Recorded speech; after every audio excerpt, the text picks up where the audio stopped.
Tyson, I'll ask the same question I asked Leon. You guys have been faced with a little bit of adversity, especially on the back end. Road trip, especially the 5-gamer, didn't necessarily go the way you guys wanted. Could this be a rallying point for you guys with the win tonight?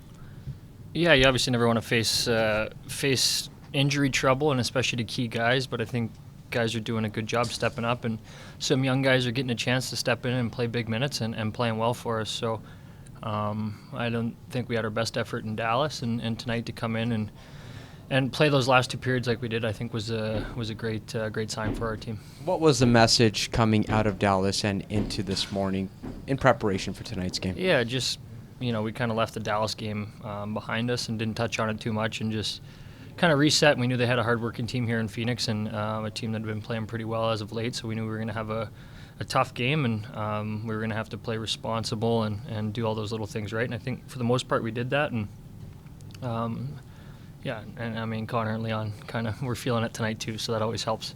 I'll certainly be asking about them in just a moment, but you, a veteran defenseman, I should say, what kind of onus did you take on the back end in terms of being a leader for the three young guys with Legason, Broberg, and Bouchard?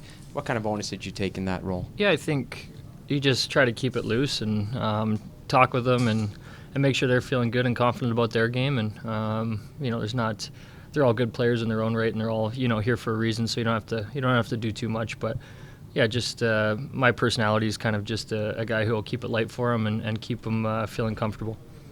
Now let's talk about 97 and 29. They're obviously coming off a pretty big night, along with Zach Kassian. First on Kassian, what about his game allows his to complement 97 and 29 so well? Yeah, I think he actually makes some pretty good little, kind of area passes and gets those guys going with speed. And obviously he's very capable of getting in on the forward check and creating some havoc in there and freeing up them to have space with the puck. So I think Cass was a great fit in there, and obviously had I think a couple, maybe one goal and a big assist there. So it was great to see. Now, Leon Draisaitl joined some pretty elite company. He becomes the first and only Oiler, not named Wayne Gretzky, to reach 40 points in franchise history before the 20-game mark. When you hear a stat like that, what goes through your mind? Yeah, it's crazy. If he was sitting here, I guess he would be saying it's unsustainable. But he's the way that he's playing, and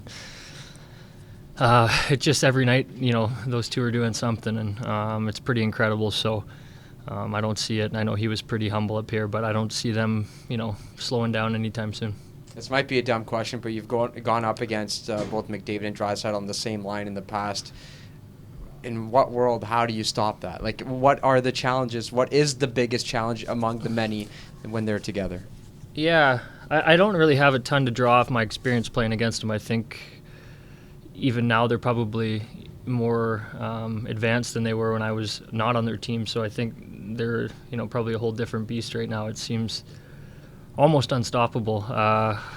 The way that they see the game and the speed they play it at and the plays they're able to make are second to none in the league. So I don't know what you do to slow them down, really.